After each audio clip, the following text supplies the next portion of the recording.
Recently BJP के नेता जगदीप धनखड़ ने वाइस प्रेसिडेंट की पोजीशन से अचानक रिजाइन दे दिया अपने हेल्थ को रीजन बताकर। ना कोई फेयरवेल हुआ और ना ही कोई सेरेमनी। तो ये काफी ऑब्वियस लगता है कि रेजिग्नेशन हेल्थ ग्राउंड पर तो नहीं हुआ बल्कि करवाया गया है, क्योंकि जिस दिन उन्होंने रेजिग्नेशन दिया उनकी हेल्थ एकदम ठीक लग रही थी। मीडिया में बोला जा रहा है कि ये सीट बिहार के सीएम नीतीश कुमार के लिए खाली की गई है। अब क्या सच है और क्या स्पेकुलेशन, वो तो वक्त ही बताएगा। लेकिन इस वीडियो में हम समझेंगे कि वाइस प्रेसिडेंट का इलेक्शन आखिर होता कैसे है। आइए जानते हैं। हमारी पार्लियामेंट में होते हैं दो हाउस, एक है लोकसभा जिसमें आम जनता वोट करके एमपीज भेजती है, और दूसरी राज्यसभा जिसमें स्टेट्स अपने रिप्रेजेंटेटिव्स नॉमिनेट करके भेजते हैं।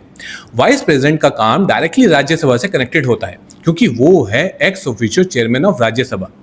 जैसे ओम बिरला लोकसभा के स्पीकर हैं, वैसे ही वाइस प्रेसिडेंट राज्यसभा को लीड करते हैं। वाइस प्रेसिडेंट के इलेक्शन की रिस्पॉन्सिबिलिटी होती है इलेक्शन कमीशन के पास। वो डेट फिक्स करता है, नॉमिनेशन फॉर्म्स चेक करता है और पूरा प्रोसेस कंडक्ट कराता है।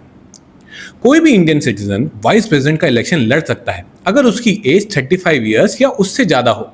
लेकिन ये इलेक्शन बस सीरियस कैंडिडेट से लड़ें, उसके लिए एक कंडीशन बनाई गई है कि हर कैंडिडेट के पास एटलीस्ट 20 एमपीज का सपोर्ट होना चाहिए। अब ये तो हर इंसान की बस की बात तो नहीं है, इसलिए बस कुछ खास लोग ही इसको लड़ पाते हैं। इस इलेक्शन में लोकसभा और राज्यसभा दोनों के एमपीज वोट करते हैं।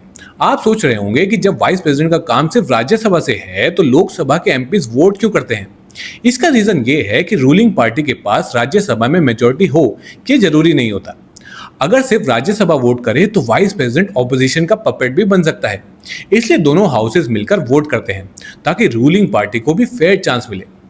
इस इलेक्शन के लिए ईवीएम का यूज नहीं होता बल्कि सीक्रेट बैलेट का यूज होता है through single transferable vote. Secret इसलिए क्योंकि कौन किसको वोट कर रहा है ये कोई नहीं जान सकता, और इसमें चाहे पार्टी जिस भी कैंडिडेट को वोट करने के लिए अपने एमपी को बोल दे, एमपी के पास अपनी खुद की चॉइस है कि वो किसी को भी चूज कर सकता है irrespective of the party whip. MPs को एक बैलेट पेपर दिया जाता है जिसमें कैंडिडेट्स के नाम के सामने बॉक्सेस होते हैं। एक और इंटरेस्टिंग बात, नाम के साथ साथ कैंडिडेट्स की फोटो भी रहती है। जानते हैं क्यों? क्योंकि हमारे देश में लिटरेसी रेट अभी तक 100% नहीं हुआ है, तो जो एमपी पढ़ नहीं सकते वो फोटो देखकर वोट दे सकते हैं। अब एमपीज अपनी प्रेफरेंस बॉक्सेस में लिखते हैं, first for first choice, 2 for second choice and so on. अब समझते हैं कि सिंगल ट्रांसफरेबल वोट का सिस्टम ये होता क्या है, एक एग्जाम्पल के थ्रू। मान लीजिए आपको वोट करना है कि इंडिया का बेस्ट क्रिकेटर कौन है। ऑप्शंस हैं विराट कोहली, सचिन तेंदुलकर, राहुल द्रविड़ और रोहित शर्मा। आपको पेपर दिया जाएगा जिसमें इन सब के नाम के आगे खाली बॉक्स होगा जिसमें आपको अपनी चॉइसेस लिखनी है। एग्जाम्पल के लिए, सचिन मेरी फर्स्ट चॉइस है तो सचिन के नाम के आगे मैं 1 लिखूंगा। विराट कोहली अगर सेकंड चॉइस है तो विराट के आगे 2 एंड ऐसे ही बाकी सबके साथ। अगर टोटल 50 लोग वोट कर रहे हैं तो विनर बनने के लिए चाहिए 50% प्लस 1 वोट, जो कि बनता है 25 प्लस 1 यानी कि 26 वोट्स।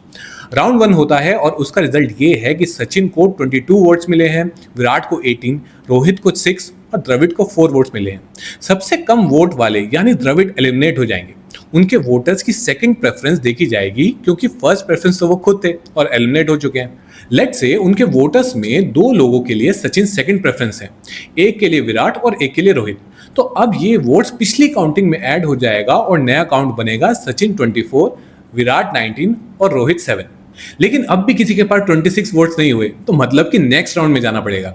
अब क्योंकि राउंड 2 के बाद रोहित के सबसे कम वोट्स हैं तो वो एलिमिनेट हो गए और उनके सेकंड प्रेफरेंसेस डिस्ट्रीब्यूट हो गए।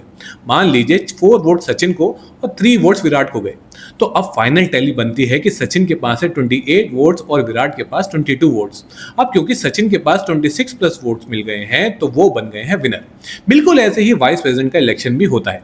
सबसे कम वोट वाले कैंडिडेट को एलिमिनेट करते रहते हैं और उनकी दूसरी प्रेफरेंसेस के वोट्स को बाकी लोगों में ट्रांसफर करते रहते हैं। जो कैंडिडेट 50% से ज्यादा वोट्स क्रॉस कर लेता है वो बन जाता है vice president of India.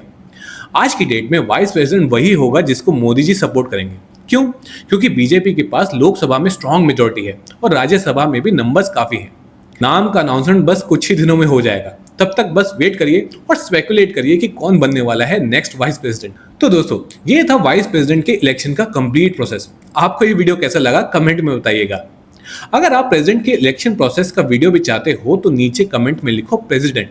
Video पसंद आए तो लाइक करो, शेयर करो और सब्सक्राइब जरूर करना। मिलते हैं नेक्स्ट वीडियो में।